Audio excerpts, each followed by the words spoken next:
sæl öll saman. Það afmælisþáttur í dag. Það þáttur númer 30. Já. Stóra afmælisþáttur. Móðin 30.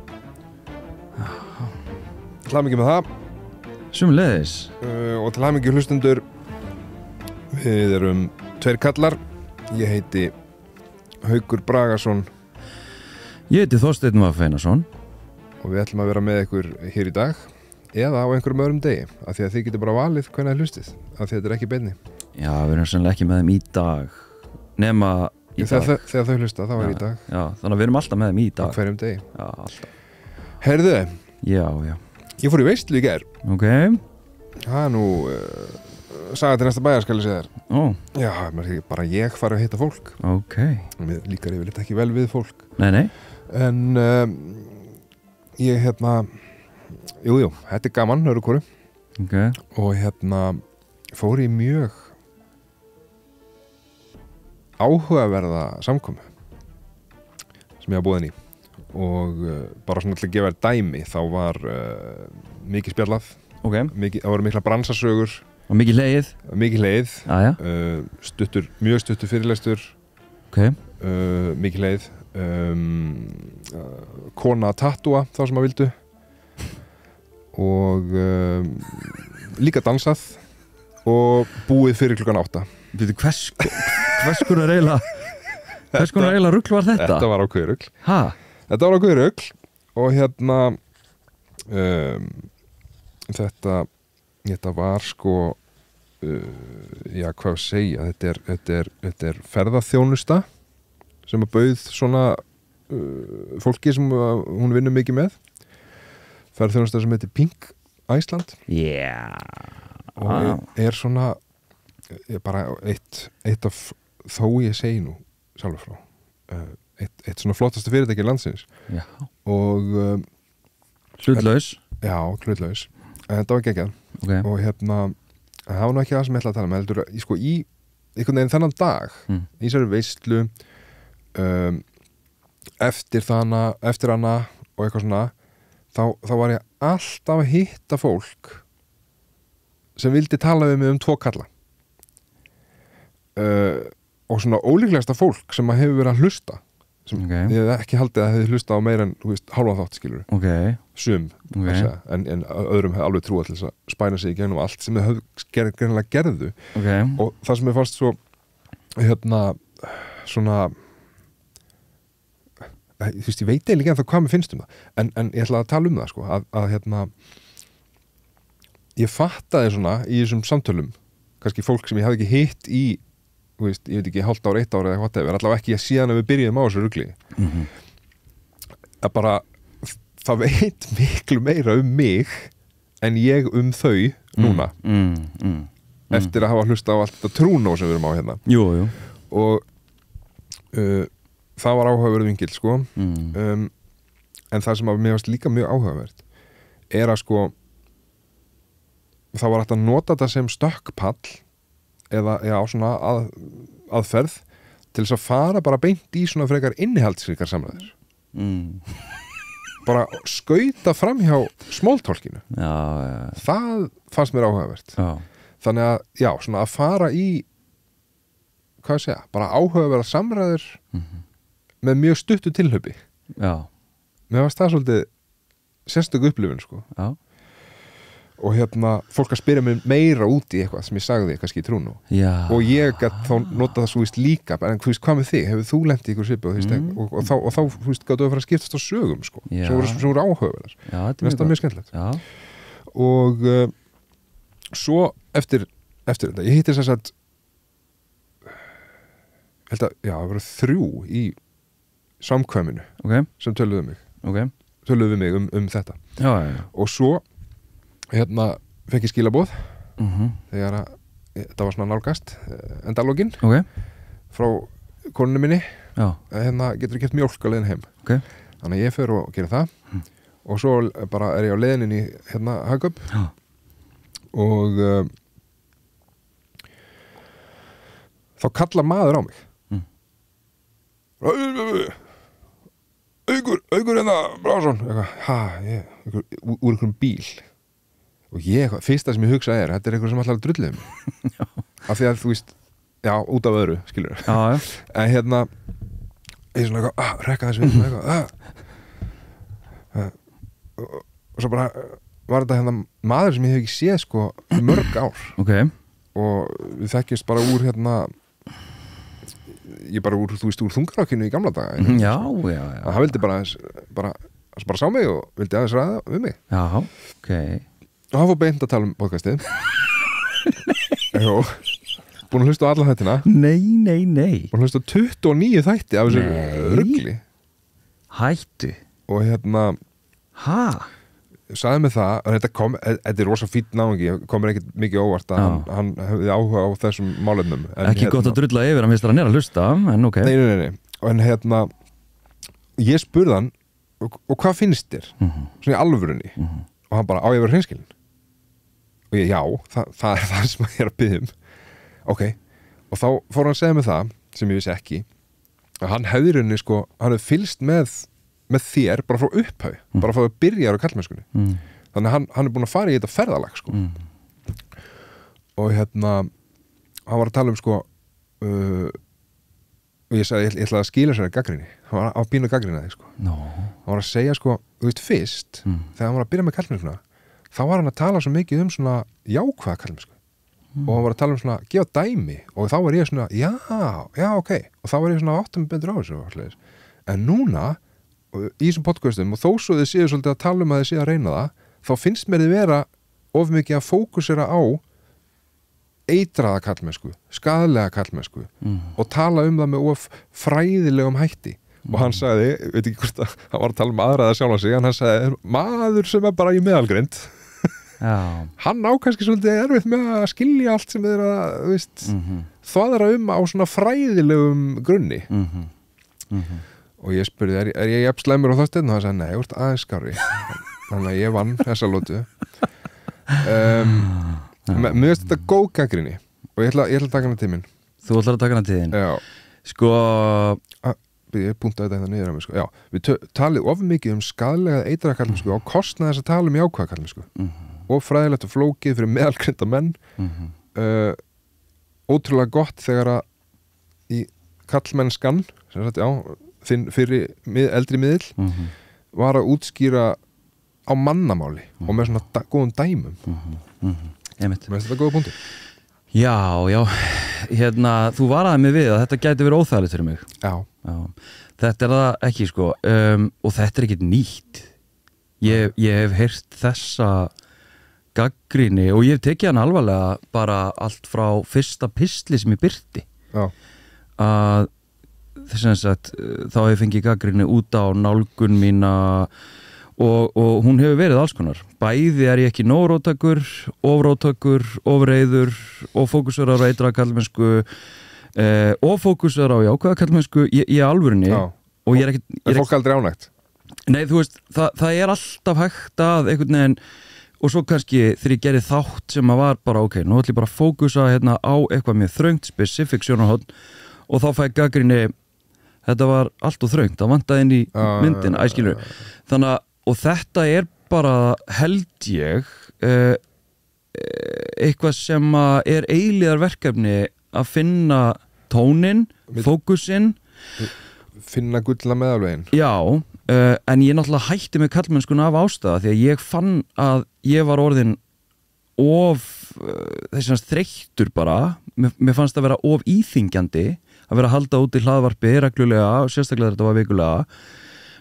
og það náttúrulega fór að verða miklu fleiri svona viðtalsþættir sko og ég fann það að ég var orðin of fræðilegur í blandu reyður og þá bara neðru nú er það komið gott varðandi okkar tvo kalla að við séum ennþá fræðilegir ég reyndar skil sko að því að við erum bara nýbyrjaðar að laga okkur aftur við byrjuðum við duttum aðeins í þetta sko já, við byrjuðum sko vil ég meina með rétta tónin fyrstu 5-6 þætti kannski okay. En svo týndu okkur ég vil menna það en það gleðum hins vegar ég var svolítið að hugsa það sama þegar hann var að segja þetta og það styrti mig aðeins í þessu já, ég hefði átt að tala meira við hann hvort hann fyndi eitthvað mun á alveg nýjast þáttunum eða ekki já, en þú veist, ég finn það bara sjálfur að þetta litla tött sem við týndum í rauninni, ég finn það sjálfur að það er rétt sko, en svo er það líka þannig að og sérstaklega þegar ég var upp á mitt besta þegar varst míniseleb já, og ekki kansilegur já. Að þá já, og margt sem ég var að gera var bara í mikilli dreifingu og í miklu umtali já. Að þá náttúrulega var ég að fá endalaust af endurgjöf Já. Og yfirleitt var þetta jákvætt og það sem að ég gerði var náttúrulega ég hlustaði rosa mikið á alla endurgjöfina og ég reyndi að bregðast við henni og gerði það jafnvel það mikið að á tíðanbili þurfti ég að hætta því vegna þess að ég þurfti að fara að hlusta á eitthvað annað heldur en hvað fólk var að segja út um allt og bara finna hvað í rauninni treysta bara mitt eigið hyggjuvit og innsæi hvernig ég er að nálgast þetta og það er svo sem ennþá mín niðurstaða auðvitað teki marka á þessu auðvitað tekur þetta sem þegar ég fæ svona endurgjöf þá sjálfsögðu staldraði við og svona já, getur það verið og ok, hvað allir skýrið það og eitthvað svona og ég meina, við tókum svo leiðis og við áttum okkur að já, þetta er rétt við höfum farið of djúpt og fræðilega og mist í rauninni við viljum tala við þessa meðalgreindu menn sko sem að ég held að kannski já, eða þú veist við viljum allt fólk skilja okkur sko. Ég held að það sé svolítið það já. En ég held að það sem að ég ætla að segja er sko í svona podcasti sem er ekki með handrit það er að segja, við erum ekki að lesa upp já, við erum ekki með skrifaðan þátt það er það sem ég á við þá held ég að sé líka bara ekki besta formið fyrir mjög fræðilega umfyllun nei. Það þyrfti þá að vera scripted algjörlega með handrit eða bara grein eða viðtal við sérfræðinga eða viðtal, já já, þannig ég held að það sé margt til í þessu en ég ætla að bæta við sko já. að sko þegar ég er að byrja með hlaðvarpið þá kallmennskan og ég tel að það hafi tekist alveg bara þangað til eiginlega í rauðandauðan næstu því þá var ég alltaf að gera það sem við erum að gera hér þar að segja, ég vildi komast inn í mainstreamið ég vildi miðla kynjafræði og kynjafræði vinkli með fókus eða snertiflötu við kallmennsku eða kalla á þessu svona í rauninni pop science nálgun sko þannig ég vildi verða fræðilegur en ég vildi samt taka fræðin og gera þau einhvern veginn á mannamáli pínu eins og reyndum að nálgast bókinu Þriðjuvaktina sko að hafa base í fræðum en þannig að hver sem getur í rauninni að ætti að geta náðu þessu svo náttúrulega gerist það með tímanum að maður hættir sko að nenna eða vilja eða fatta maður þurfi að vera að endurtaka sig jafnvel einhverjum svona basic skýringar basic samhengi og tekur kannski einhverjum sem gefn og þá er maður farin að missa krát, þá er maður farin að vera djúpur og fræðilegur en já, þannig að og ég vil meina að það hafi nú bara tekist ágætlega með kallmennskuna að ná þessum pop tóni upp og komast inn í svona semi-mainstreams umfyllun Já, og það hefur líka alveg klárlega tekist ágætlega hjá tveimur köllum, þú veist það bara maður finnur það bara og sér að sko eins og ég sagði áðan, þú veist, það er ótrúlegasta fólk að hlusta á þetta þannig að ég held að við séum að gera okkur skiljanlega, en nú erum við kannski komin í eitthvað það er eitt sem ég ætla að bæta við á þessum degi sko þá var ég greinilega orðinn svo vanur í að vera í svona já, hvað ég segja, ekki yfirborðskendum samræðum við random fólk að þegar ég var að leiðinni út úr búðinni þá hitti ég aftur mann sem ég þekki og við þekkjumst bara svona lítilega bara í gegnum fjölskyldutengsl sko og það byrjaði bara allt gott að frétta bla bla, þú veist þetta og og svo sagði hann sko þú hefur kannski heyrt af því að það er skilnaður og ég var bara nýbúin að heyra því sko og þá, ég áttaði bara eftir á að ég leiði mér einhvern veginn bara kannski að því ég var bara svona vanur í þennan dag fór bara beint í smá dýft já. bara tala svolítið það Já. og bara líðan Já. og þú veist, ég náttúrulega hefur reynslu af því að hafa skilin og þú veist, við áttum bara mjög góðar langar samræður okay. með ég með kókkassan undir höndinni og mjólk í boka og eitthvað og mér fannst það svolítið mér fannst það gott ekkert endilega við sem að hann hafi hugsað eftir á eitthvað bara að þetta var mjög eðlilegt hann hlýtur að hafa hugsað bara svona vá, ég best ekki alveg að vera að leiðin inn í búð og bara eitthvað lendi í einhverjum hvað við segja, mjög persónulegum reynslusögum og svona einhverju peptálki og einhverju sko. En já, nei, ég meina kannski ekki en ég veit það svo sem ekki ég ætla hins vegar að giska á að honum líði vel með það ég held það sko, ég held að fólk leyfi sér kannski minna en það ætti að gera að tala á þessu nótum og þannig erum við bara, þú veist, þetta er okkar þetta er eitt af markmiðum okkar skilur, tveir kallar þannig eru bara tveir kallar sem hittast bara á okkur bílaplani og geta gefið eitthvað af sér en ekki bara, hvað sér allt gott fyrir því alltaf að vinna bara í þessu og ok, sjáast heldur, var eitthvað innihald það er náttúrulega líka ákveðið svona hvað maður að segja, persónuleiki okkar að og berskjöldun og innihald og berskjöldun og bara tala um tilfinningar nei, sko, ég ætla að segja að það er náttúrulega líka ekki bara það að við teljum það mikilvægt og okkur finnst að skipta máli heldur líka bara þá erum við mjög líkir hvað þetta varðar að bara hreinlega hafa engan áhuga á því að búa til eitthvað small talk kjaftaði sko. það kannski reyndar að spila þannig að það kannski líka getur haft áhrif á fólk að, og ég var alveg lent í því að ganga fram af fólki sko, út af því að ég spurði bara of djúpt, of innlegt og of persónulegt við manneski sem að við vorum ekki á þessu leveli og hún bara, voðalega þetta er rosalega, þú veist, ég fekk bara svona lok og það var svona í fyrsta skipti sem ég fatt að ég kannski má ekki alveg gera þetta hvernig sem ég þarf að lesa í aðstæður ég hef gert það tvisvar á æfinni sem sagt, í rauninni í einhverju svona ekki smóltóki heldur svona litlu spjalli eitthvað, byrjaði of svona djúft þannig að það fór með fólk sko. Þannig að það er líka ákveðin galli sko, að geta ekki alveg 100% kannski átt að segja því hvenær maður þarf að spila þennan leik og hvenær það er í lagi að fara aðeins dýpra þannig að ég þarf að mig því en það var eitt annað sem ég langaði að segja að því við erum pínu að krifja okkur sko. Við erum aðeins að fara þarna á dýftina og það var eitt punktur sem að kemur bara þegar hann kemur síðar það ekki bara og að henda okkur í eitthvað ekki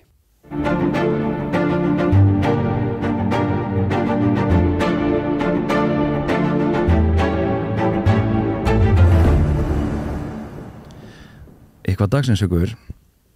fjallar og talandi að fara ekki of djúpt ég er ekki að fara of djúpt nei, ég ætla bara viljandi alls ekki að fara djúpt eitthvað dagsins er small talk eitthvað dagsins er Survivor já, ég var búin að pæla í að hafa þetta eitthvað svona sko, nú erum við báðir aðdæðendur og ég veit ekki, ert að horfa núna nei, ég er nefnilega sem sagt ég lendi í smá vesinni sko já, ég vissi að því sko þú ert ekki búin að lesa það ég náði ekki að klára seinasta þátt að seinastu seríu og er ekki byrjaður á nýjustu já, ertu bara svona mótrúa nei, ég þarf bara, ég þarf að nálgast þetta efni einhvern veginn já, maður borga fyrir það sko já, ég fór í smá fílu við fyrirtæki sem að selur mér þessa þjónustu já, ok, allavega við erum báðir svona, já, almennt að horfa og ég er að horfa ég er búin að horfa allt frá seríu 20 ok, já, sennilega ég líka fyrir utan þetta nýjasta já, sennilega ég líka, ég byrjaði örglega í COVID eða eitthvað, þegar maður hafði ekkert að horfa á svona gaf ég þessu sjens og ég varð hooked mín saga er sko að ég horfði á þetta bara fyrst, bara á skjá einum í ógeðslega gamla daga bara seríu, ég veit ekki, 2, 3, 4 akkurat og þá var þetta okkar svona og svo frétti ég mitt bara í einhverju svona samræðum að sko að þetta væri þættir sem hefði bara fengi bara eitthvað svona fáránlegt comeback í kringum seríu 20 já. Eitthvað svona, það var talað um eitthvað 20 til 28 eitthvað væri bara rosalegt sjónvarp Já. og ég var svo skeptískur en ég gaf því séns og ég sé ekki eftir því. Nei, mitt, sko það sem að mér langar, að því að ég bara óvart þegar ég horfi á myndir og efni og þætti, þá óvart einhvern veginn svona skima ég eftir alls konar, það bara gerist, þú veist, eins og myndatökunni, þú veist, male gaze, hvort það sé þetta karllæga sjónarhótt, hvort við séum að sjá óþála mikið og náttúrulega með Survivor og þau náttúrulega tala að þetta sé svona social experiment, þú veist, þetta sé félagslega tilraun og hvað heiti þáttastjórnandinn einhver kallana, hvað heitir hann? Fuck allavega þið viti hver það er bara sami gæinn jájá Nei, byrju hann er ofta að tala What the fuck? Að þetta sé Hvernig munum við þetta hvorugur? Eitthvað Þetta kemur eftir ekki Jeff Hættum að hugsa þetta Heyrðu Ekki Jeff Goldblum já Hvernig mann ég þetta ekki? Sko, og þetta er stór merkilegt í rauninni þegar maður pælir í því þarna er venjulegt fólk sem er bara sækir og það er allt of mikið fólki sem sækir þetta sem vill taka þátt í þessu og þarna eru bara framleiðendur að safna saman alls konar fólki setja þessar aðstæður og það sem ég sá mjög flótt af því að ég byrjaði bara mjög sent að horfa og hafði minningu skjá 1 þar sem þetta var rosa mikið einhverja svona þrautir og keppnir og eitthvað svona eitthvað svakalegt dæmi að núna finnst mér þetta vera miklu frekar á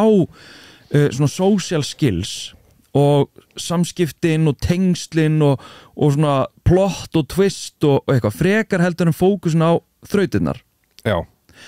sem að mér finnst mjög skemmtilegt þó að ég sé almennt ekki mikið fyrir svona drama þætti, þá er þetta er raunverulegt þetta er svo rátt já. Og þetta er svo satt og það er eitthvað heillandi við það hann heitir Jeff Jeff Probst alveg rétt, já ok, svona þetta er semst raunverulegt fólk á þessari eyju sem þarf að reiða sig á aðra en samt það þarf að búa til samfélag en samt ekki að þurfa aðra þú veist, þetta er svona þetta er ótrúlega áhugavert og mín tilfinning var áður en ég fór, ég skrifaði niður svona hvað ég hélt, mína tilfinningar svona gagvert þessu, hvað hefur farið hausinn á mér og svo fór ég bara að googla og skoða, þú veist að þetta er náttúrulega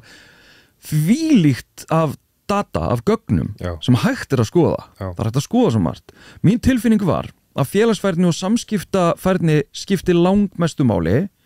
og að færni í þrautum og geta til þess að vinna þrautir skipti í rauninni engum máli það var svona sem að mér leið þannig að í rauninni þú mátt vera lélugur í þrautum þú mátt ekki klúðra big time og vera algjör skítur en þú þarft ekki endilega að vinna þú mátt bara slæta geta unni með liðinu þú mátt alls ekki vera sá sem að allir sjá að ekki að gera neitt að viti í þrautunum en heldur ekki of góður ekki, í sérstu hópþrautunum sko. En þú mátt heldur,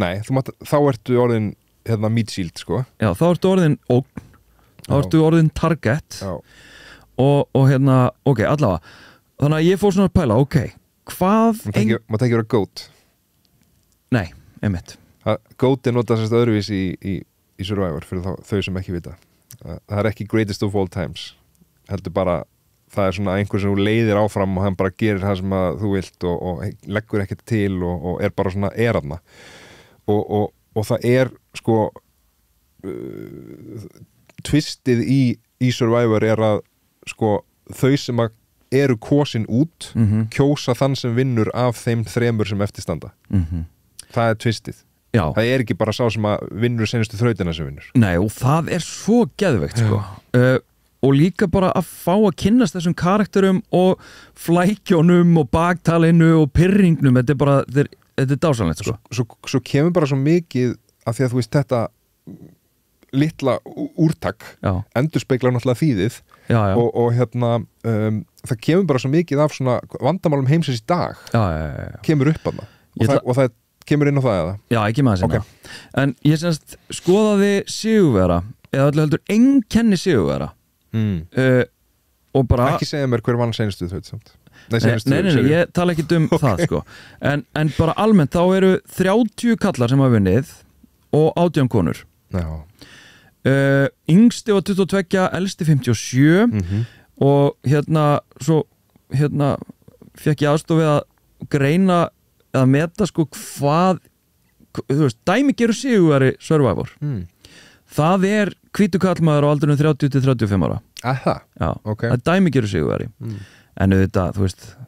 þá erum við að tala bara algengi og eitthvað svona meðaltal og eitthvað en ekki rétt svona, þú veist, ég nú ekki búin að greina þetta en svona tilfinningin að svona undanfarin ár þá hafa konur verið að vinna miklu oftar Sko ég þekki það ekki en ég veit að það var stefnubreiting árið 2020 og 1920 okay. Það sem að var farið að leggja áherslu á að gera hópana fjölbreyttari en þeir voru okay. Og auðvitað höfðu konur verið að vinna en semst, það varði einhver stefnubreiting hjá framleiðendum þannig að og mér fannst ég alveg sjá það svona á einhverju tímabili að það voru komnir inn fjölbreyttari einstaklingar til dæmis hinsegin einstaklingar sem var svona sýnilegur hinsegin eða bara töluð það ok, en allavega það sem að gögnin segja okkur að sé mikilvægast sé að mynda sterk tengsl þú veist, social skills en það sem skiptir líka mestu máli að geta breytt aðferð og tengsl þannig að þú þarft alltaf að reyða á tengslin en verður að geta aðlagað þú veist, hvernig þú nálgast og þarna náttúrulega hlýtur líka bara að þurfa að vera heppin þú veist, að þú hefur myndað tengsl ég og þú hefur myndað tengsl og svo kannski bara gerist eitthvað og allt í einu ég bara búin að missa þig og búin að mála mig út í hot kannski þannig að þú verður að vera einhvern veginn svona ekki flottkúkurinn, ekki leiðtoginn þú verður bara einhvern veginn að fatta þú verður að vera mjög fljót að lesa mjög lengi þarftu að láta lítið á þér bera en ekki of lítið Nei, en svona já, fólk þarf að sjá eitthvað við þig en þú veist það virkar eiginlega aldrei að fara í eitthvað svona lítirról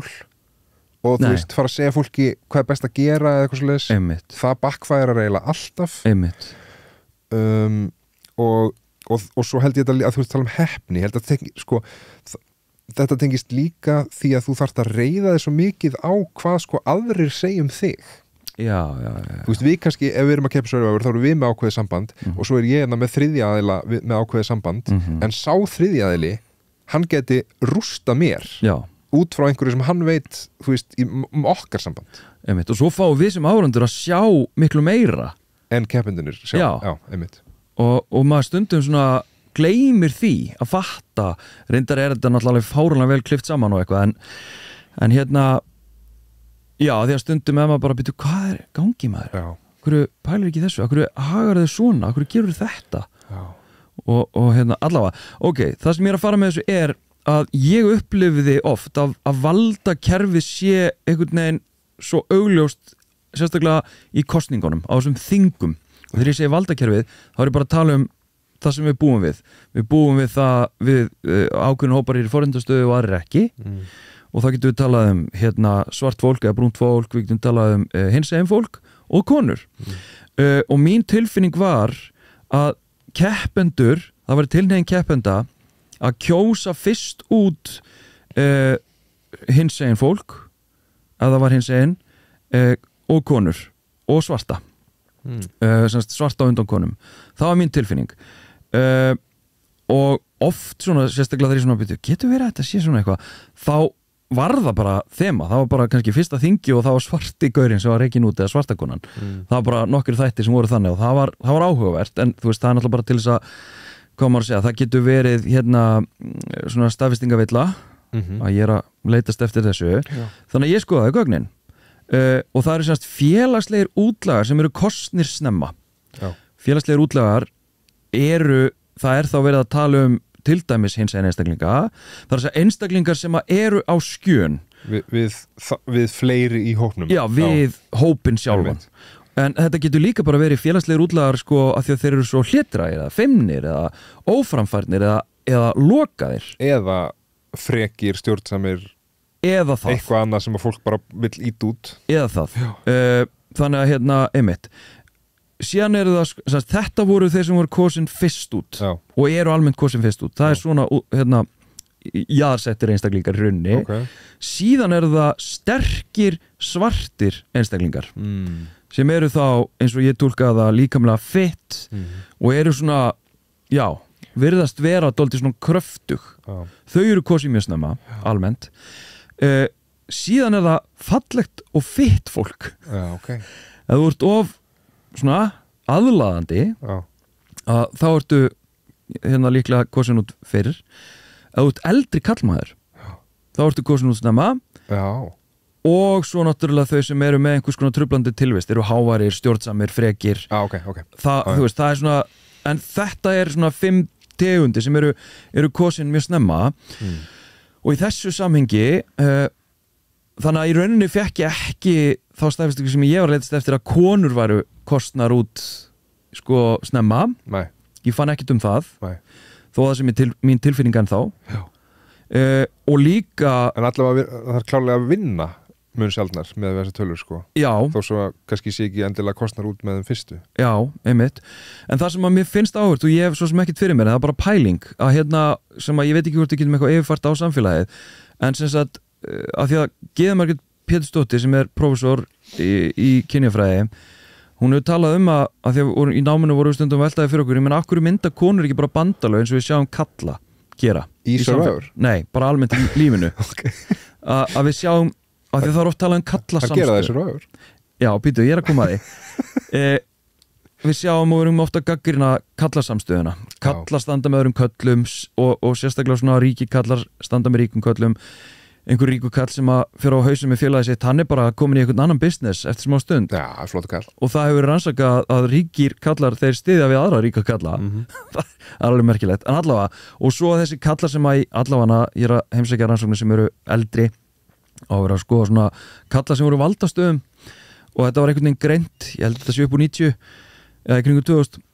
og þá var þetta kallarnir sem voru í stjórnmálunum og voru svona stjórna samfélaginu og orðræðinu þetta voru allt kallar sem að höfðu verið saman í MR höfðu verið saman einhvers staðar í ykkur dæmi þannig að þeir tengdust allir og áttu mjög auðvelt að vinna saman og mynda einhver svona bandalög baku tjöldin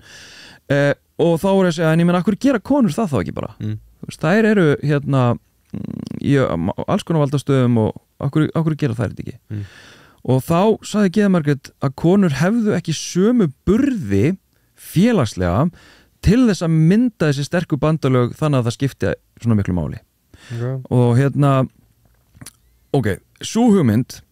ég ætla ekki að fara dýpra í það, ég ætla að fara í Survivor núna mér finnst ég sjá það í Survivor þar að segja, það er oft sem að sú hugmynd kemur upp snemma í þáttum að konurnar er eitthvað, hei, ef ekki að mynda hérna kvennabandalag konur standa saman og það er alltaf mjög oft sem að gaurar er eitthvað wow, ég teki við þig og brómans og tala hvað eru flottir og nettir og þeir einhvern veginn bara þeir bara halda þeir vinna saman og þeir eru að bonda konurnar finnst mér hafa oft reynt þetta 3, 4, 5 konur jafnvel reynt að mynda svona bandalag en þeir flosna alltaf upp, þau halda aldrei sem að mér þótti mjög áhugavert og ég er ekki með skýringu, ég er bara með pælingu af hverju þetta sé svona hvers vegna konur í Survivor halda ekki og ég meina kannski þetta var rámt ég skoðaði ekkert nákvæmlega gögn með þetta ég man allavega eftir einni seríu þar sem þetta virkaði sko svona All Girls Alliance já, er það? Já. Ég nefnilega man bara eftir svona bandalögum sem að þær fóru alltaf að tæta sig upp að innan vegna þess að þær áttu síðan einhvern veginn utan með bandalagið sem að þau rittu sér frekar á að því að ég menna það er gefið að það eru bara topp 5 sem fara eða 4 sem fara í úrslitin þannig að þú þarft á einhverjum tíðapunkti að svíkja þetta bandalag nema þó sjáir fram á að geta haldið út með þessu bandalagi alveg út í endan Já og svo spila náttúrulega inn í að þú veist, ok, þó að svo að þrautnar sé ekki aðalatriðið þá eru það stórt atriði og það skipta máli að einhverju leiti að því að þú veist, þú getur sem sagt, ef þú vinnur þraut þá er ekki hægt að kjósa það út og mjög margar af þessum þrautum eru þannig að það er bara betra fyrir þig að vera líkamlega sterkur og almennt séð eru karlar líkamlega sterkari en konur þannig að þarna er smá ójafnvægi sko Já, en mér finnst samt þrautirnar í síðustu þáttum vera þannig og ég hugsa þetta oft er þetta karlmiði þraut og það ekkert alltaf. Ég myndi segja að það væri alltaf, sko. ég myndi segja að það væri eiginlega frekar sjaldgæft ef að þraut sem sagt gengur einungis út á líkamlega styrk og þau reyna að stilla þetta já, sem sagt að, þú veist, ef til dæmis að halda þyngd, þá er það miða við þá er það yfirleitt sko hlutfall af þinni eigin þyngd upphaflegu þyngdinni þinni þegar þú byrjaðir í þættinum. Akkurat, þannig að mér finnst þau gæta mjög svona jafnræðis þarna og oft þegar þrautir eru líkamlegar það er kannski að bera eitthvað, þá er það allur hópurinn þarf að bera það saman og svo enda þrautin á og þú þarft að nota rökhugsun og heilaðinn og skilur þannig og svo já, eða einhver annar í hópnuðinum sko. sem að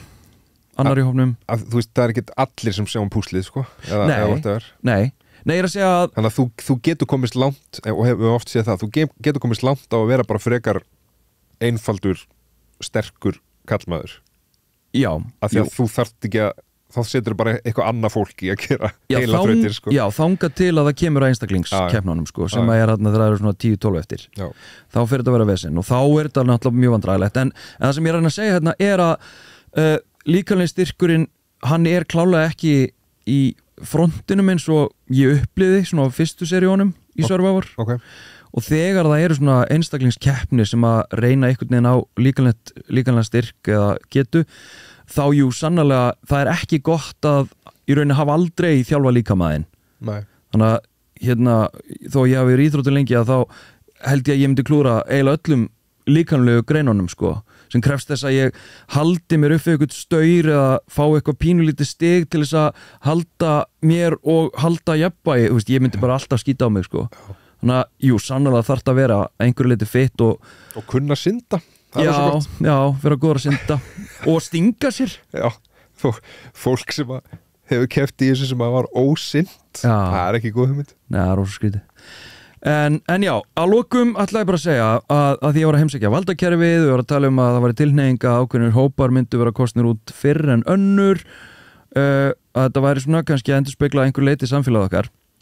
að hérna þá langum við bara enda á að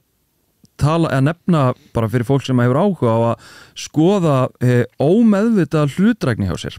af því að þetta er klálega ekki illur ásætningur, þetta er klálega ekki kallarnir að standa saman og hata konurnar og kjósa þær út, þetta er ómeðvitað þetta er hérna,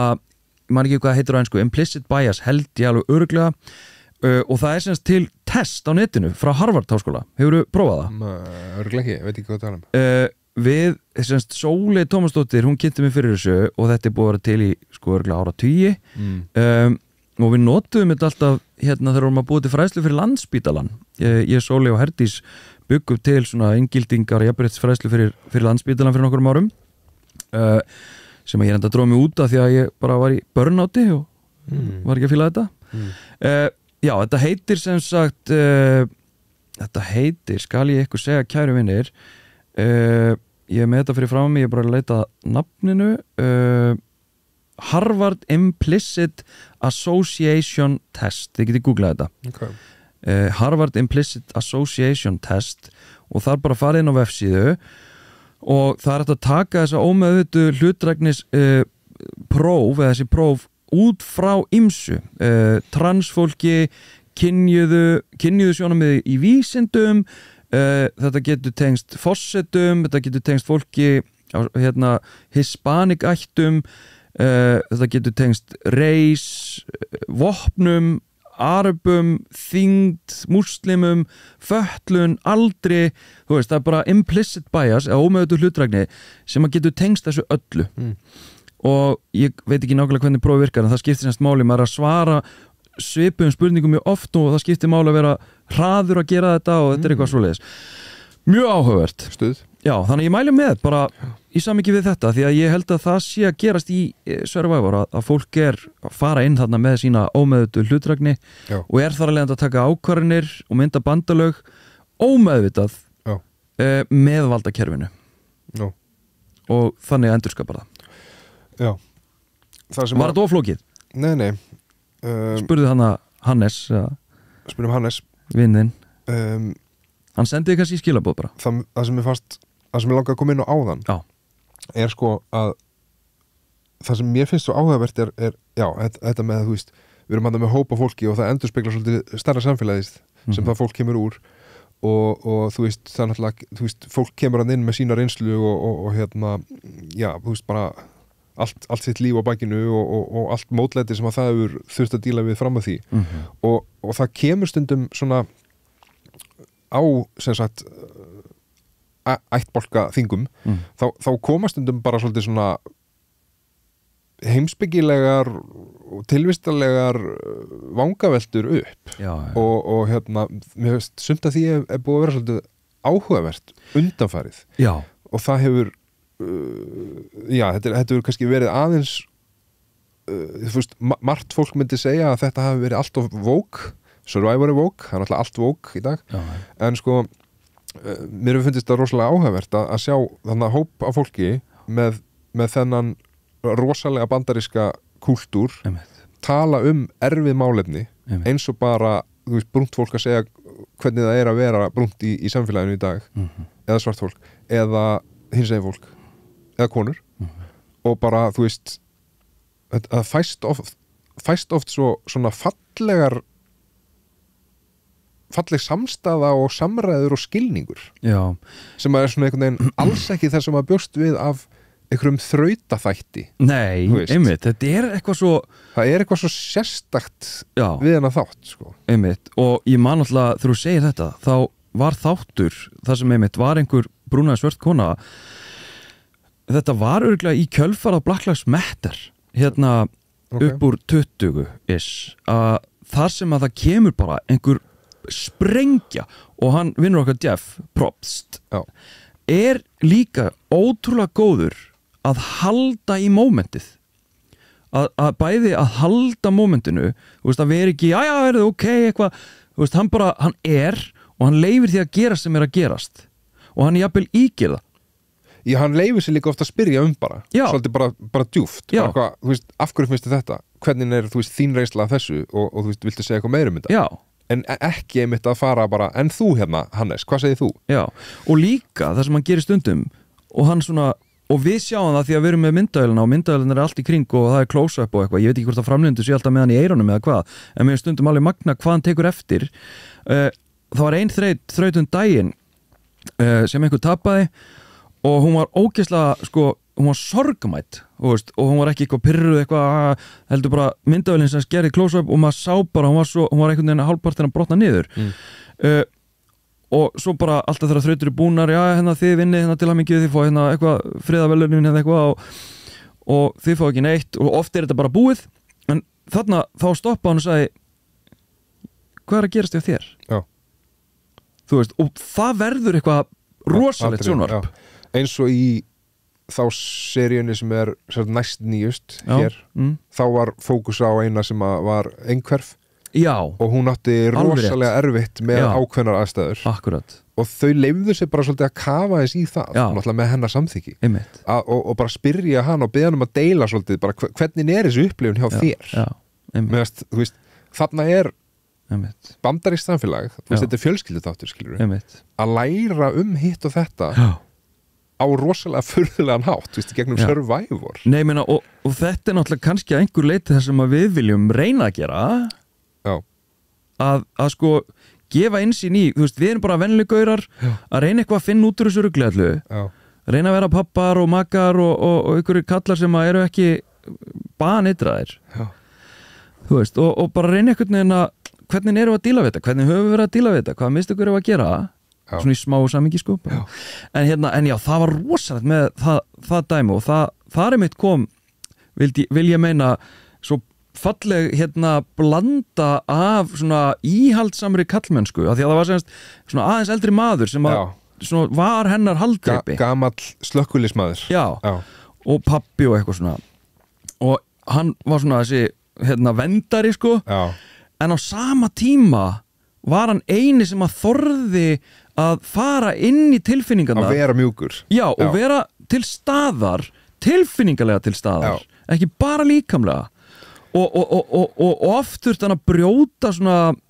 þetta sósíal viðmið sem er í keppnunum til dæmis milli liða og hann bara sagði nei, mér þykir bara vænt um hana ég verð að fara núna á stiðana ég verð að fara og halda utan hún er í rugli, eitthvað svona og þannig að við sáum svona einhvern veginn, einmitt, þessa íhaldsumu kallmennsku sem byggir á styrk og vera vendari fyrir aumingja konurnar en einhvern veginn það var glits í Matrixinu sko, það sem að við sáum hann vera að brjótast út úr þessu inn í ákvæða kallmennskuna sem er í rauninni bara nákvæmlega það sem að við erum að reyna að gera og það sem að við sem að höfum verið í jafnréttismálum reynda svona kalla eftir að við gerum, ekki að kallar séu fátar sem að séu bara vonleysir og dæmdur og leik heldur akkurat þetta að við adressum akkurat þetta að við erum miklu flóknari verur heldur en svo að við séum bara dæmdi til þess að fylgja okkar frum tilfinningum og testosteroni og ráðum ekkert við neitt það er bara mikill misskilningur Herru, þetta var nú eiginlega smá trún og svona í bland við eitthvað sem Survivor er Já, vissulega Má ekki bara bjóða þér að koma borð í smá trún á haukur? Ertu reiðbúinn? Gerum það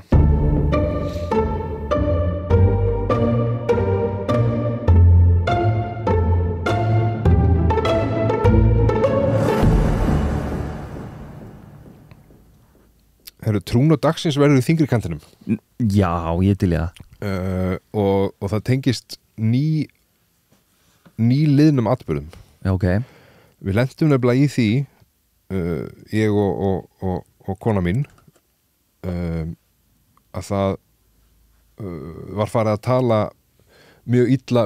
aðalega hana en líka bara okkur á samfélagsmiðli Elon Musk Já. og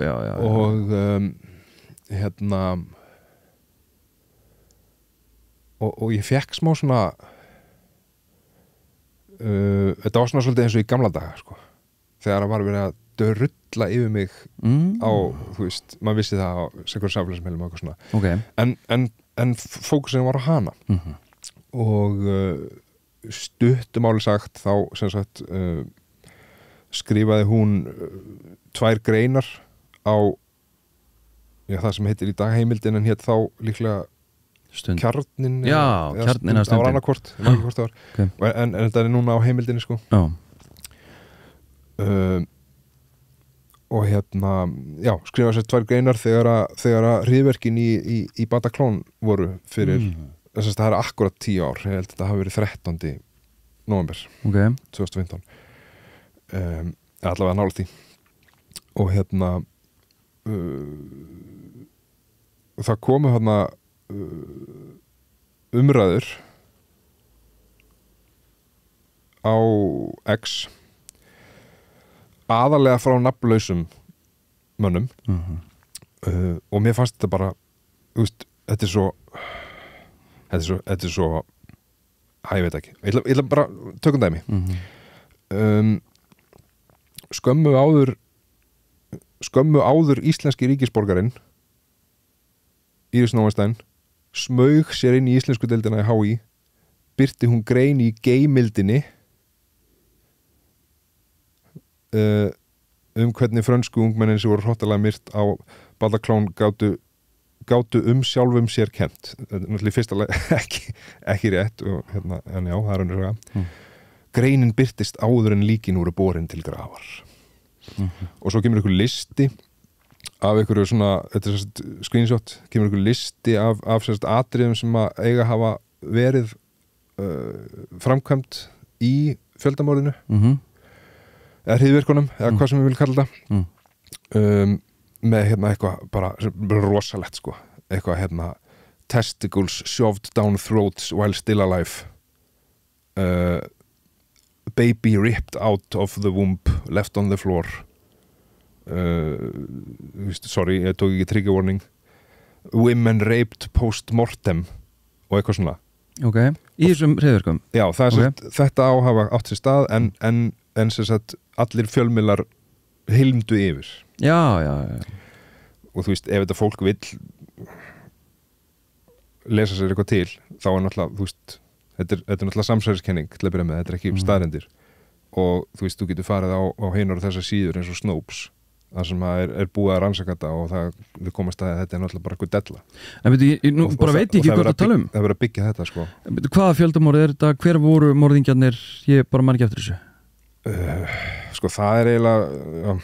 er það út fyrir efnið? Já, það er svolítið kannski langt auka en þú veist, Bataclan þetta eru sem sagt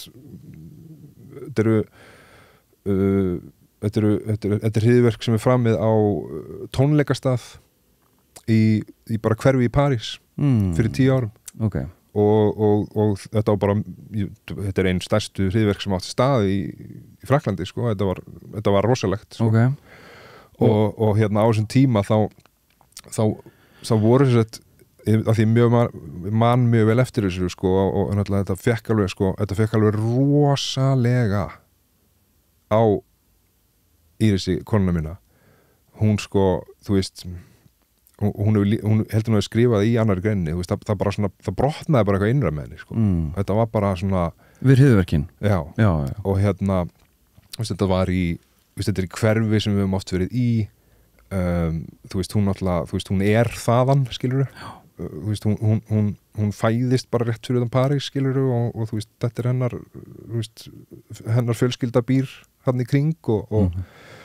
oft verið þarna og hérna hún þekkir franska þjóð náttúrulega mjög vel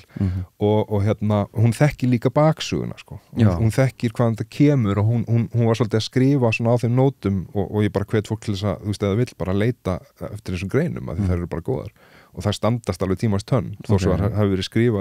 skrifaðar á rosalega viðkom erfiðum tíma að sko hvað verið að segja? Ég datta aðeins út Já, þú varst að tala ég var að spyrja það hryðjuverkin hvaðan þau voru, hver þau voru og þú varst að tala konuna hérna og hún var að skrifa þetta og... Já, brotnaði eitthvað innra með henni og hérna og já, hún var að skrifa að sko, þetta gerist ekki í tómarúmi þetta er í samhengi og hún var aðeins að teikna upp samhengið og hérna það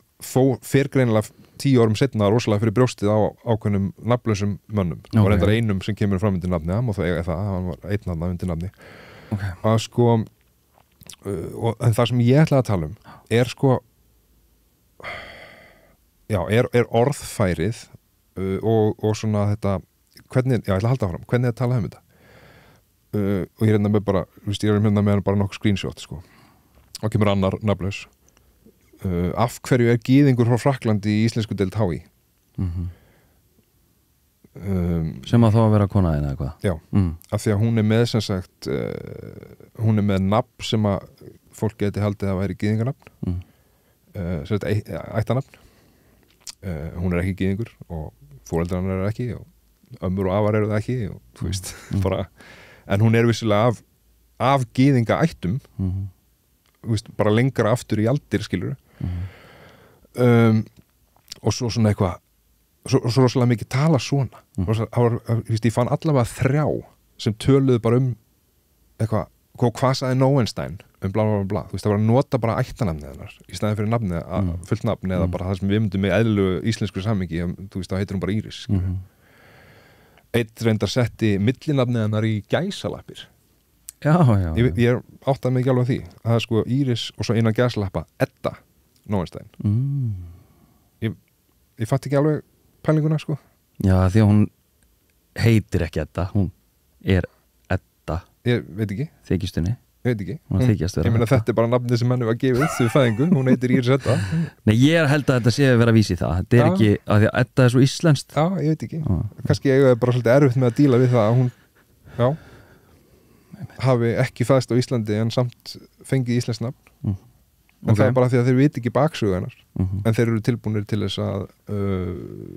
þú veist, gera lítið úr og já, og hérna sko tengdapabbi sagði einhvern tímann sko bara hvað, að nafnið kemur úr hans ætt sko er sko það kemur ekki úr frönsku ættinni, það kemur úr hans ættum en allavega hérna, hann sagði einhvern tímann á þá leiða sko, nei, þú veist við erum ekki þú veist, við erum ekki gyðingar en ef við hefðum verið uppi á tímum nasismans þá hefði nasistannir álitið okkur gyðingar sko Já. Af því þú veist, stundum við snýst þetta bara það sko bara svona einföldunin og svona, já, útfólkur gengur allavega hérna Íris Já, innan gæslappa Edda Nóenstein skrifar hvernig franski tónleikagestir gátu sjálfur sér kennt að hafa hlotið slíkan dauðdaga í geimildina 2015. Íslendingar átta sig ekki á hversu mikið þetta fólk hatar okkur. það er ýmislega skilabóð hana, til dæmis að hún er ekki Íslendingur, hún er þetta fólk sem er áhugavert. Annar er með hérna gyðingurinn að standa undir nafni, og svo kemur nafngreindur sem að hérna var í fréttum fyrir að hafa sagt sig úr stjórn ungliðarhefingar miðflokksins. Okay. Var hann ekki ákærður eða kærður fyrir hryðjuverk? Er þetta ekki einn af þeim? Nei. Er það annar? Það held ég alveg örugglega ekki. Okay. Og hérna hann skrifa sko, þú gast skrifa svona viðbjóði geimildina, það var nota allir þetta geimildin. Það er svolítið kjánalegt. En já, árið 2015 og það eru að hampa sem góðri manneski með ríka samkennd allt í góðu svo lengi sem hatrið beinist gegn hvítu evrópsku fólki. Þannig að hún sérst hatar hvít evrópskt fólk greinilega, sjálfverandi hvít frá Evrópu allavega. Þessi viðbjóður, það er sérst kona mín, þessi viðbjóður er eiginkona Hauks Braga réttlætisritara. Þið hatið þetta fólk ekki nógu mikið. Og þetta er eiginlega svo lína sem að ég staldraði svona mest við. Hvað er að gerast þannig? Þú veist, í fyrsta lagi sko, hvað er þetta fólk? Er það gyðingar eða er það ég og hún? Og ef það er ég og hún sem finnst svolítið, þú veist, ef ég lesi þetta, ég held að það sé örugglega þannig að því að hún segir þetta í beinu samhengi af því að nefna mig til sögunar. Það er sko, þú veist, hvenær hatar þá fólk okkur nógu mikið? Ég er búin að þurfa að díla við kalla sem að senda mér og okkur hótanir, líflátshótanir, hótanir ofbeldi,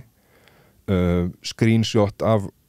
húsinu okkar af já.is, screenshot af nafninu mínu að heimilisfangi, meðal annars frá manni sem að hefur verið dæmdur fyrir ofbeldi. Nú veit ég ekki hvort að þessi menn sem skrifa svona gerir sér grein fyrir því öllu og það eru ég get sagt sko ég get ekki sagt það réttir að sagt, en það er annað sko miklu verra sem ég get ekki sagt frá en bara, já, það bara er ennþá í höndum lögreglu. Og ég, svona, þetta stakk mig sko, þú veist,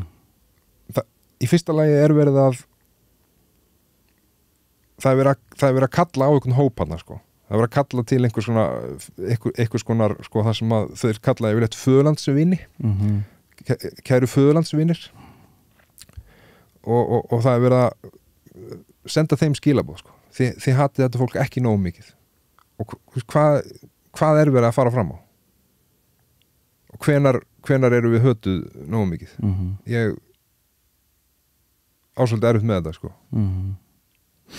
En hvernig sko,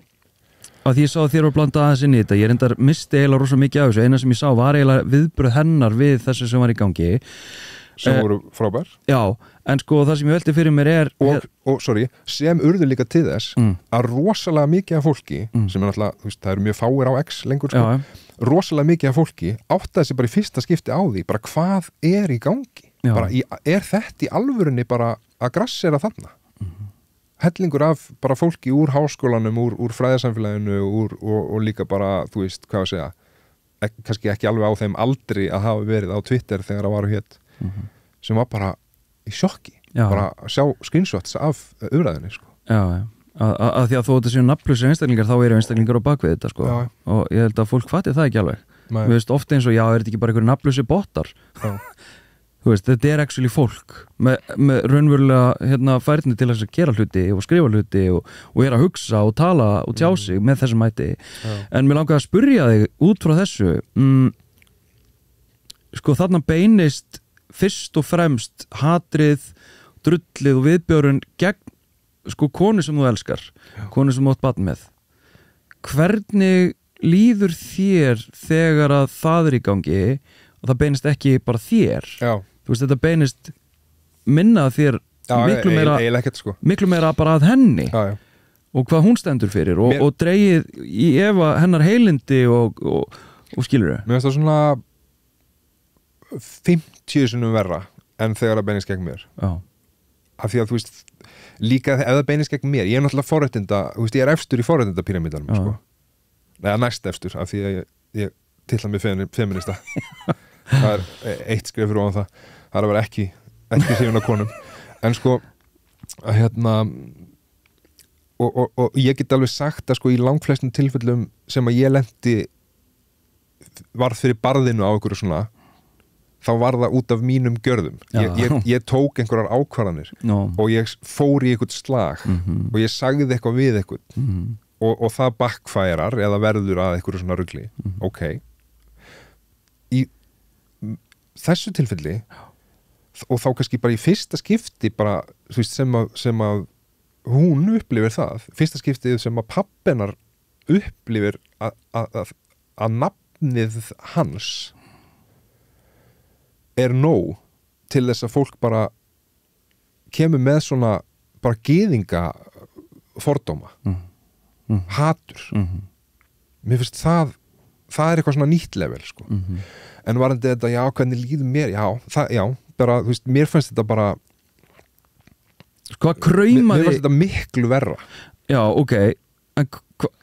ég er að reyna að sækja hérna, ég meina þetta er í gangi, þú veist, fórstu eitthvað inn í þessu umræðu á Twitter? Nei, ekki neitt Þú veist, langaði þið til þess að bregðast með einhverjum hætti við? Það eina sem ég skrifaði eina sem ég gerði til þess að bregðast við ég skrifaði eitt komment á þráðin hennar þar sem hún skrifar þetta á sínu Facebook já, á Facebook, já og þá skrifaði ég akkur þetta ekki hérna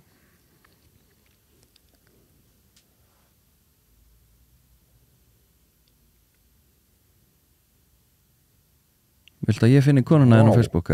Ég er með þráðin hérna ég bara, það bara, kommentið mitt er ekki hérna hvað er að gerast? Deletaði kannski Herru, gott útvarp já, mjög allavega, ég skrifaði eitthvað á þá leið að eitthvað fyrir hádegi á mánudegi þá ert þú búin að gera meira fyrir íslensku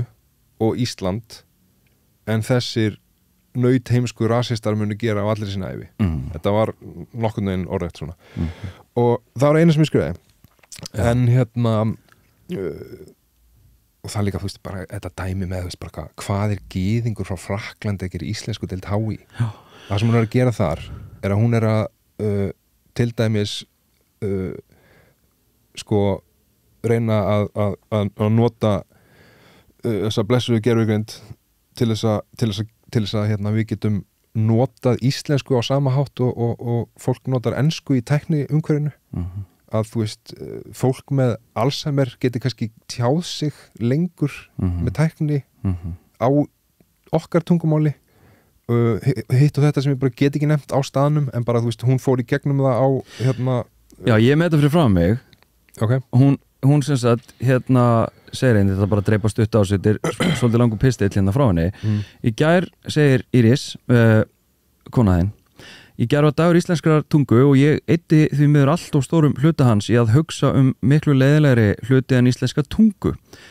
Það rannsaka og hlúa, og þá er hann að vísa í þetta sem hann að tala það rannsaka og hlúa íslenskri tungu í öllum sínum myndum er nefnilega eitt af því skemmtilegsta sem ég geri og ég er svo heppinn að vinna við einmitt það. Ég er í 80% starfi sem lektor í íslenskri málfræði og máltækni við Háskóla Íslands og 20% starfi sem talmeinafræðingur á Landspítalanum. Og þar hefur hún verið að vinna sagt, við aðstofa fólk sem er með tal- og mál raskanir vegna heilabilunar og lýsi því sem krefandi og gefandi þegar ég er ekki að kenna í háskólanum hefur vinna mín undan fyrir 2,5 ár síðan snúist íslenska heilbrigðis máltækni og vísar hérna í link þar aðlútandi ég tek líka þátt í rannsóknarverkefnum sem snúast að skoða færni risamál líkana gervigreindarinnar í að mynda og skilja íslensku, ekki síst vegna tækifærna sem liggja í notkun þeirri fyrir fólk með tal- og máltruflanir. Og síðan er hún líka í stóru rannsóknarverkefni sem er að fara að stað eftir áramót og þarf að skila sér bókahandri upp úr Dostos-ritgerðinni sinni sem að íslenska fallmörkun til Cambridge University Press fyrir jól og endar á að þannig að ég held að það sé best að ég loggi mig bara út hafið það sem allra best hún fer basically, hún svarar svo svona málefnilega fer yfir hvað hún er að gera og þegar ég sá þetta þá fattaði að það hefði greinilega verið eitthvað mikið í gangi af því þetta fór eiginlega fram hjá mér ég sá eitthvað svona smá sérstaklega þegar hún fór eitthvað neginn að já, hún birti sjálf nokkuð skjáskot það er eina sem ég vissi þetta það sem að ég líka velti fyrir mér er hvernig sko snertir þetta hana og hvað var til þess að 10 árum eftir þessa grein fer þetta flug? 2 spurningar í einu. Veit það ég ekki. Kannski var þetta eitthvað, þú veist, kannski byrti heimildin eitthvað, þú veist, nú eru 10 ár liðan frá þessu, bla bla bla, kannski kemur þetta á einhverju linkur sem tekast því, kannski, þú veist, hún var nýbúin að vera í hérna, maður ekki hvað þátturinn heitir, á Rás 1. Vikulókin, og hún nýbúin að vera í því, kollegi og alþingismaður talaði það var hérna sérfræðingur frá HÍ í þessum þætti bla bla bla og hann var svona gagnrýnað eitthvað frá henni sko. kannski hefur einhver af veist, þeim sem að líta á hann sem svona ákveðin fóringja farið að googla hana 100% ég veit það ekki kannski fór að googla hana þannig og það sem er svona varhugavert er sko að mínum mati er að þessir nafnlausu menn á X og nafngreindir menn sem að eru í stjórnunarstöðum og líka bara þú veist eru sko er að tala sama tungumál það er það sem mér finnst svo sjokkrandi eru að sem sagt hvað að segja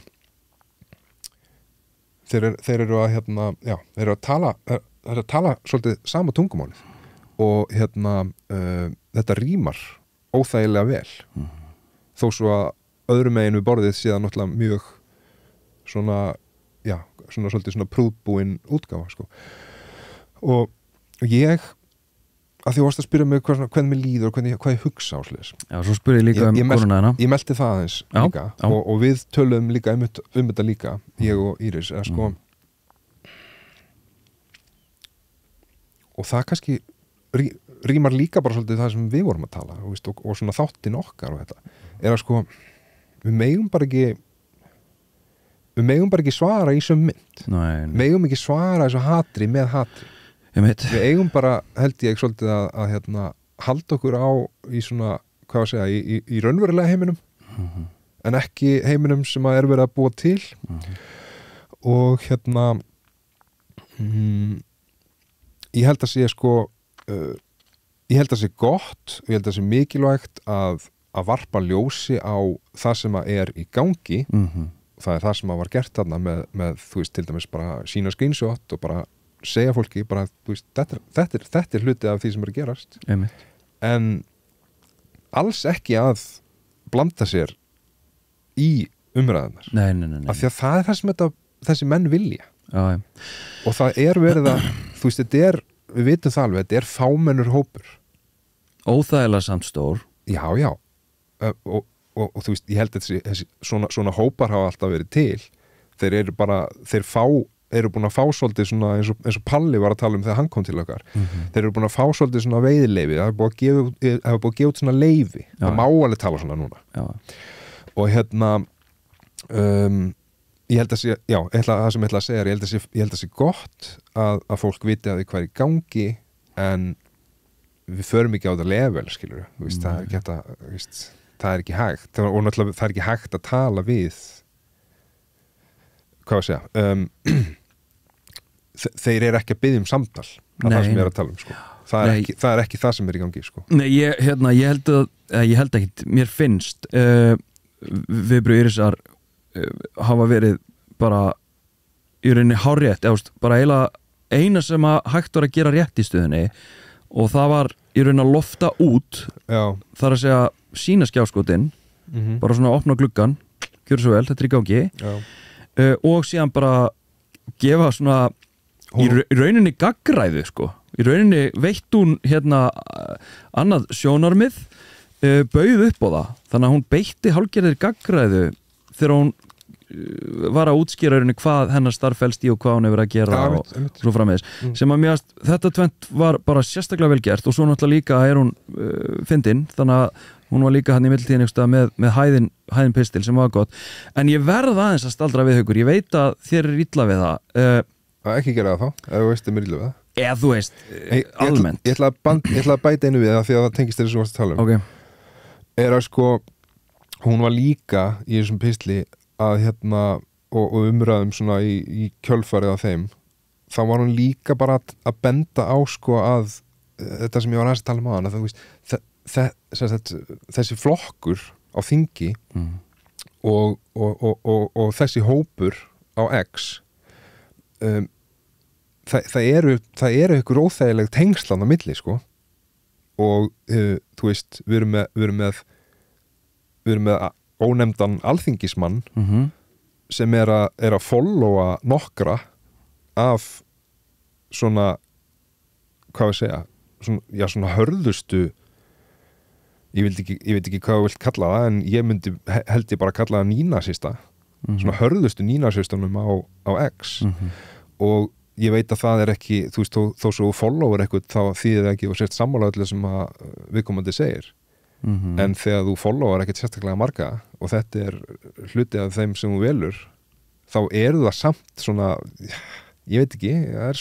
er hægt að pæla í því allavega já. Og já, það var svona hluti af því sem að hún var aðeins að fjallum er mitt þetta sko að það er þarna einhver óþægileg svona ykkur svona óþægileg tengsl sko og svo kemur einhver miðflokksmaður sko og að reyna að verja þetta og ég svona alltaf bara pakkar hann saman eins og henni einnig lagið og ég að reyna að finna sko og setur til dæmis þú veist spurningin ætti að vera þú veist, hvort þú sér tilbúin að draga tilbaka þar alveglega ásakanir já ég er að rugla, maður sjá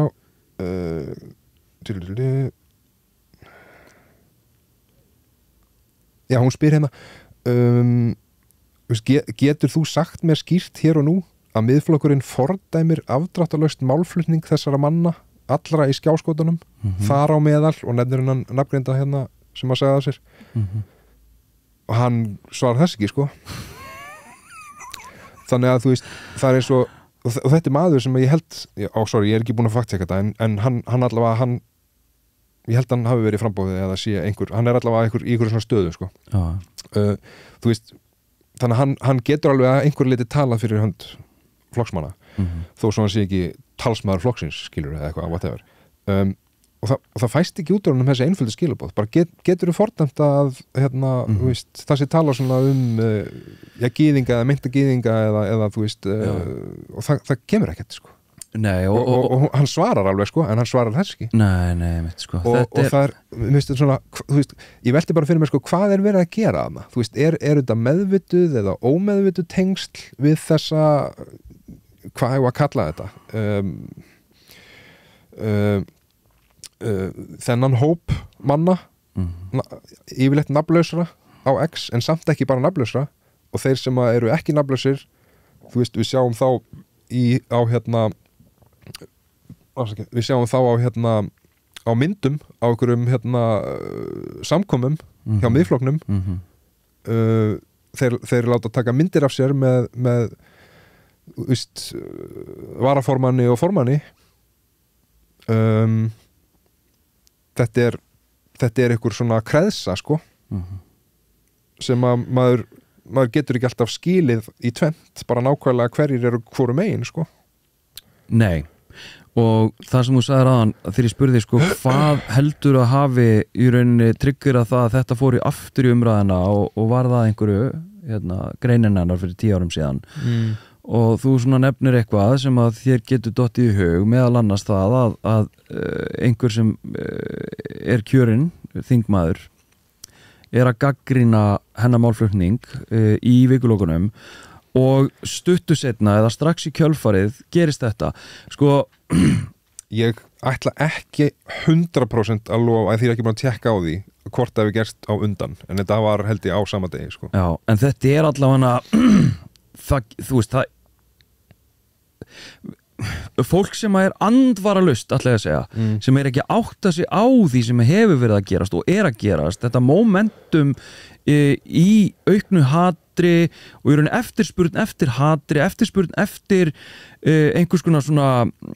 því að við eigum að flokka fólk eftir húðlit og uppruna og við eigum að koma fram ólíkt við fólk eftir því og einhver hreinleiki og þú veist bara pjúra nasískar hugmyndir þegar momentumið eins og þú lýsir svona ofboðslega tengt við stjórnmálafreifingu og nafnlausa viðbjóðslega menn á internetinu þá hljótum við að sjá alvarleikan sérstaklega þegar við fáum samhengið að fólk sem verður fyrir þessu eins og þú ert að lýsa hefur fengið hótanir hefur haft tilefni til þess að óttast öryggi sitt skilurðu bara please getum við aðeins og óháð öllu vóki og hvað ykkur finnst alls konar hugtök og hvað fólk hefur sagt og verið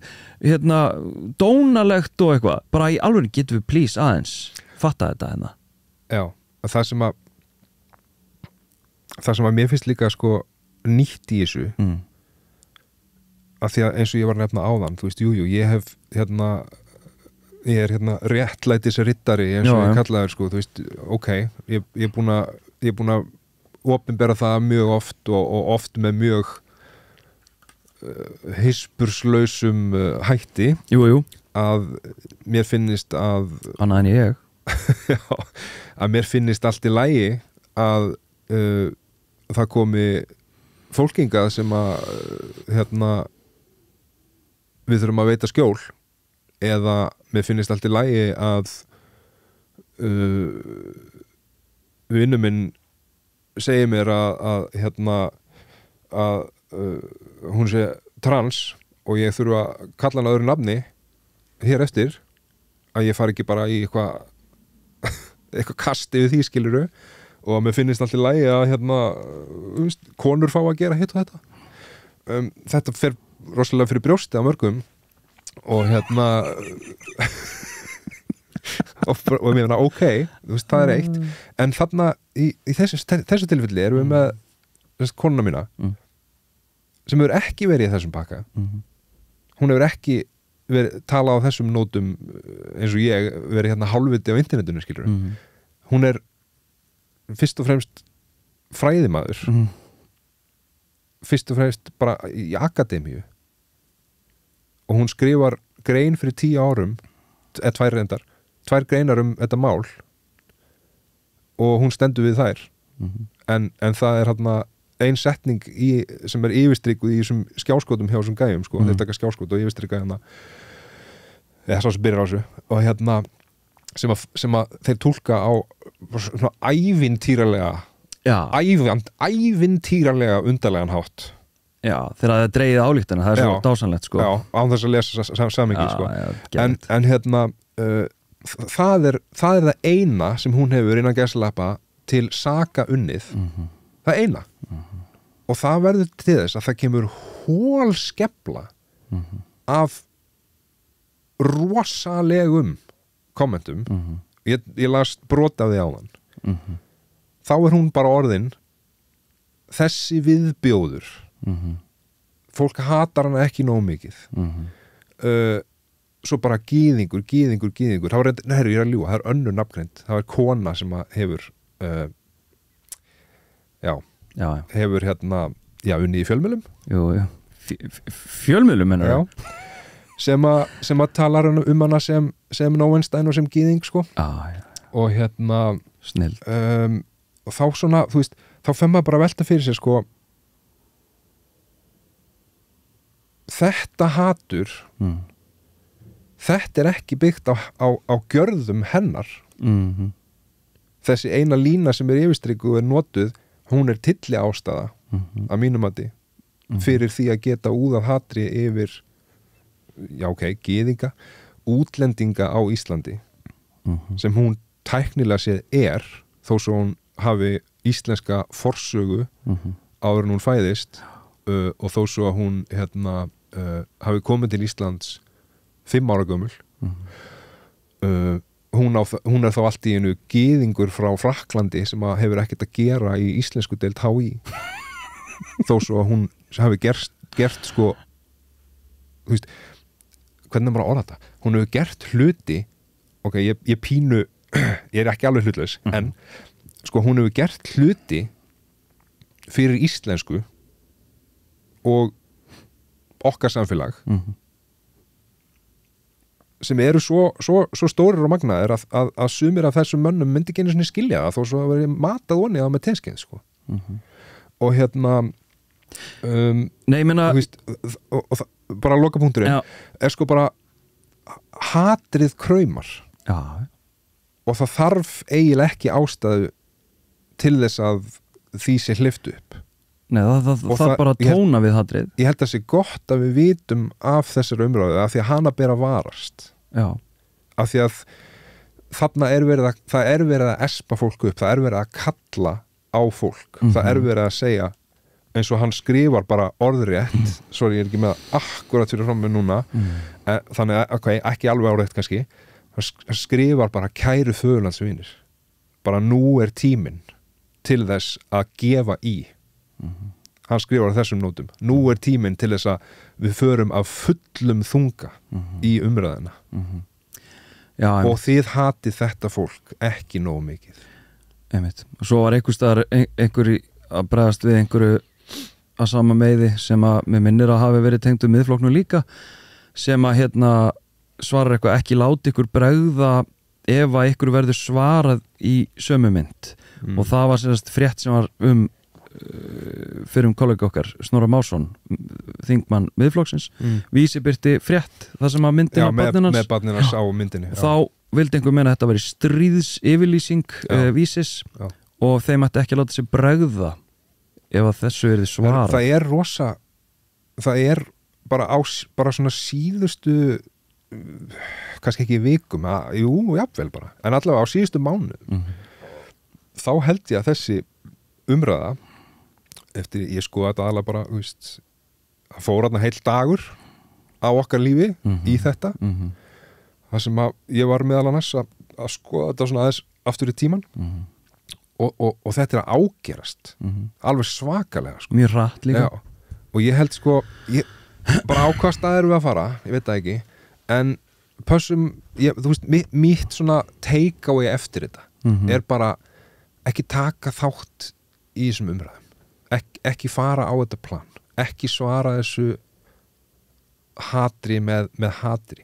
þú veist, ég vil ekkit hata þessa menn sko ég vil bara þú veist, að við eigum kannski samtal fyrir þá sem að hafa áhuga á því sko og við tölum svolítið um þetta af yfirvegun en ekki einhverju svona ekki espa upp eitthvað bara svona ótrúlega kraumandi hatur og hvetja til aðgerða við þurfum aðeins að velta fyrir okkur sko, við erum mismunandi og fólk sem að kemur frá öðrum menningarheimum er ekkit alveg eins og við það er að segja, við getum alveg tekið þá umræðu það getur alveg verið að það séu ákveðin gildi hjá fólki sem að hinga kemur sem að við sættum okkur ekkit alveg 100% við þú veist, við vitum það alveg á þess að fara eitthvað djúpt út í það við vitum alveg að hvernig litið er á konur getur verið mjög mismunandi eftir menningarheimum og þú veist, við getum alveg viðurkennt og rætt það en byrjaðist, það er samt tilli ástæða líka fyrir því að hata bara almennt fólk sko það spilar inn í það en það sem ég ætla að segja er þurfum við samt ekki að geta talað um sko fyrsta lagi bara Jú, þú segir að þessi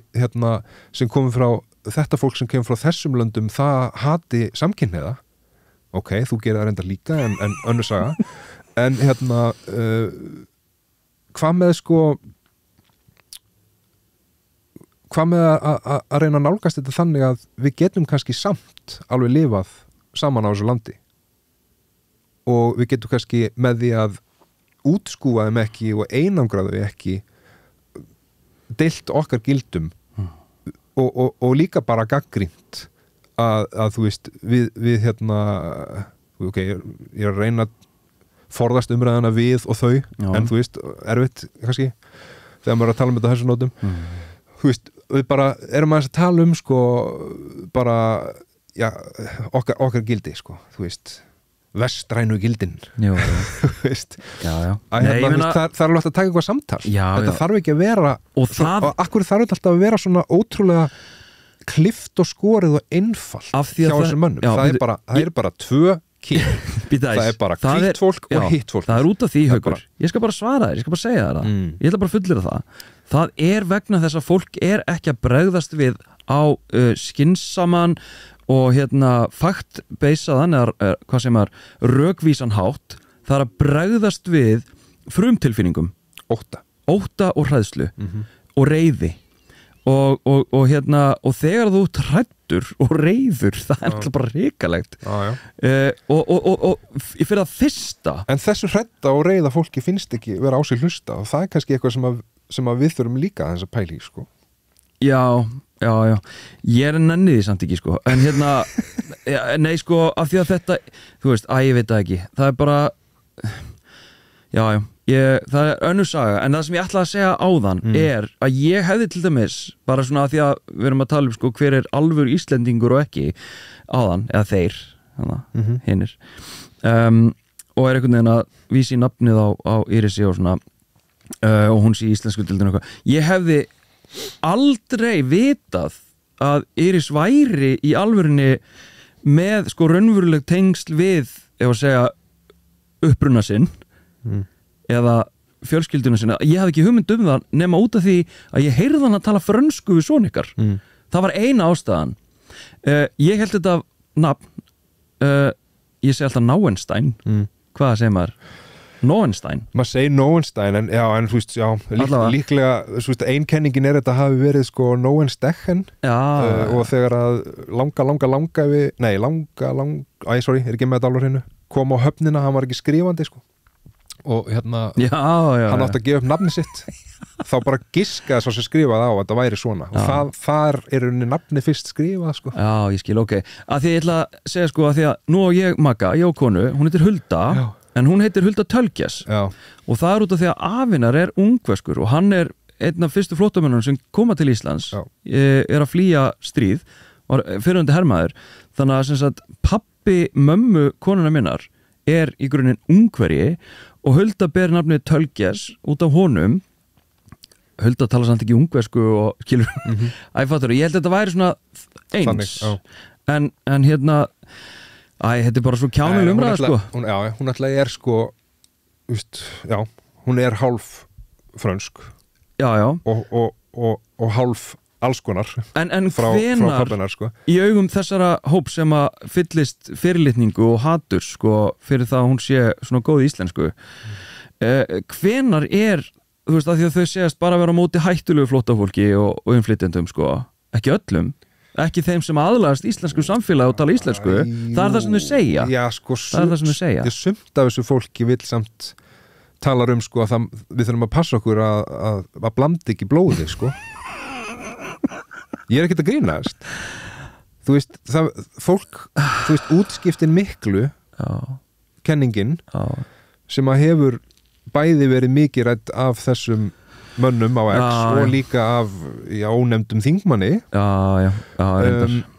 af því að þú veist, þetta er svo óþægilegu tengsl sko en sko, þar er verið að tala um þetta, þú veist, þannig eru útlendingarnir að koma sér fyrir með það markmið að sko eyða hvítakynstofnunum með blöndun og svo er náttúrulega alveg gjörsamlega dásamlegt sko, Kirsuber á þessa rjómatertu að margt af þessum einstaklingum eiga maka sem að er með erlenda rætur líka það er náttúrulega alveg dásamlegt sko en kannski bara réttur litur kannski dugi það ég hefði haldið að það digði Írisi að vera hvít sko en kannski ekki alveg Nei, það virðist ekki duga ekki af því hún er með gyðinga þá er hún outsider sko og ekki Íslendingur en samt er sennilega sama fólki sem er alveg brjálað yfir gyðinga haturinu þegar fólk er að stiga Palestínu Já. og fordæma Ísrael sko. Já, það er svolítið áhuga Skemmtilega þessagnir í þessu Skemmtilega þessagnir Já, veistu hvað, ég er orðin svakalega svongur Það er ekki nýtt Það er fyrir að baula í mig gardindar Baula Já, það er farin að baula Baular hæst í dömri tinnu Sko Við þurfum að fara í hlustendan, Haukur Ég glimti honum Við erum búin að vera í 90 mínútur Jævla og þetta er svakalega djúpu þáttur held ég létt eitthvað Samt með Survivor Já, en það var smá djúpt sko Pínu djúpt. Ég tilbúið með pókan Förum í hlustanda dagsins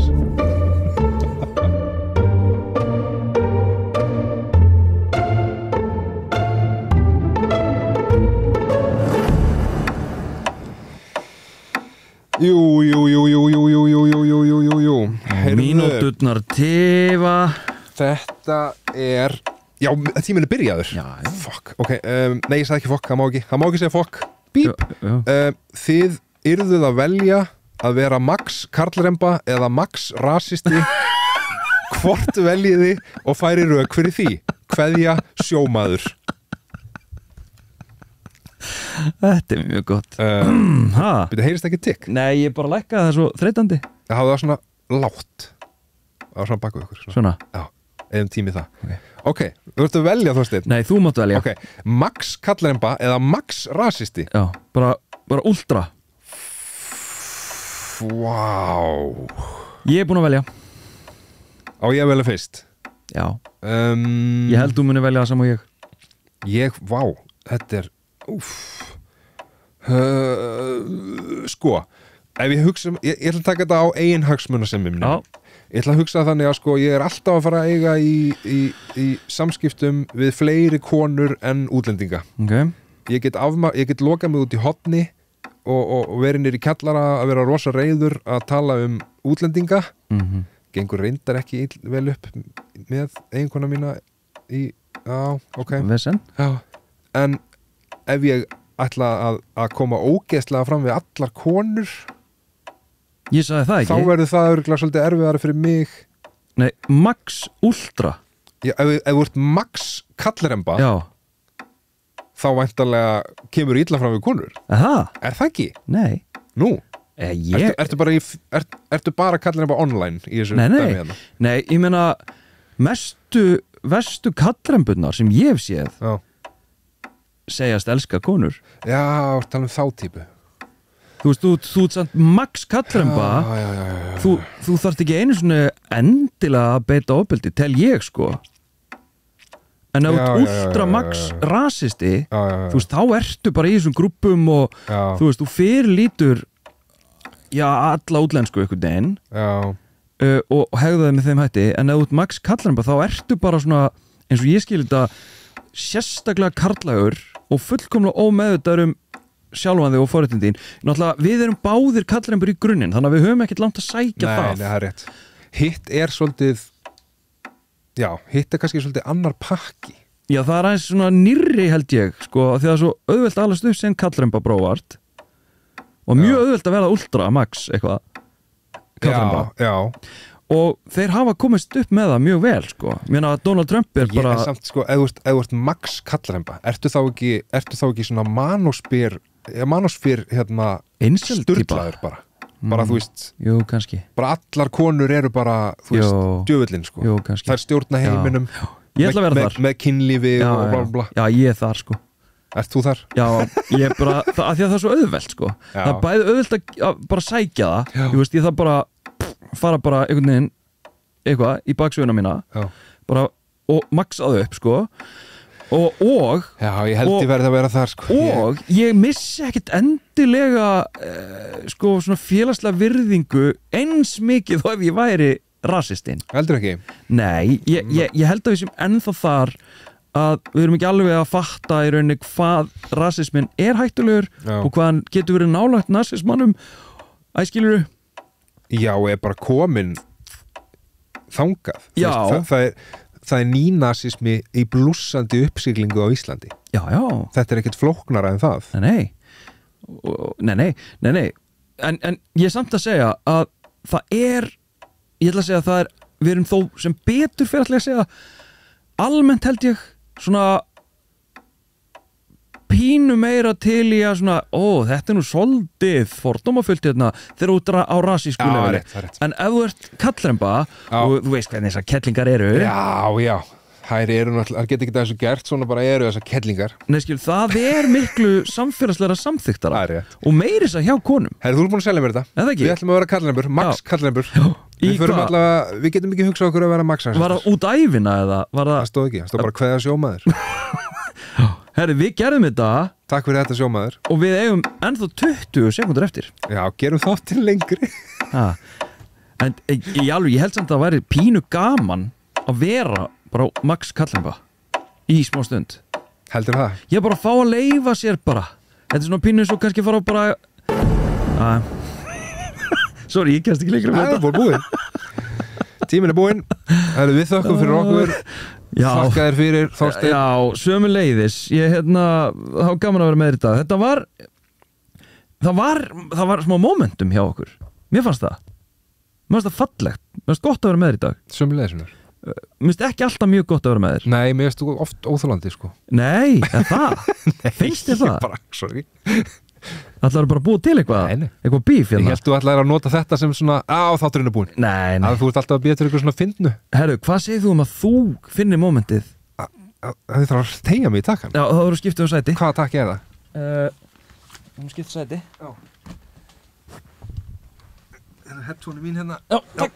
Herru, ég hafa síman þinn þá Já, það er bara síman minn Hvaða takka íti á sig? Herru, það stendur út á honum Þessi hérna, það eru 2 takkar sem stendur út á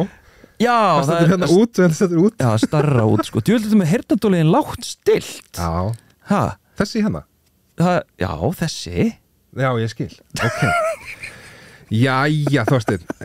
Hvað var lengsti þátturinn okkar langur? Er þetta búin að ná honum eða? Nei,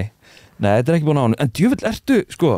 heyrnardóliðin, ég heyri vel að í sjálfu mér Ég skal hækka eins í hérna Já Hérna, gjör svo betra Já, miklu betra, sko Var þetta réttu takki? Já Jálfurinni og þetta er eitthvað svo lágt Ég held að vera hávaksin Djöfusins Helvíti Allar að lengja það þátt eitthvað mikið eða hvað? Við bara, er það þessi hérna? Nei, Haukur okay. Takk fyrir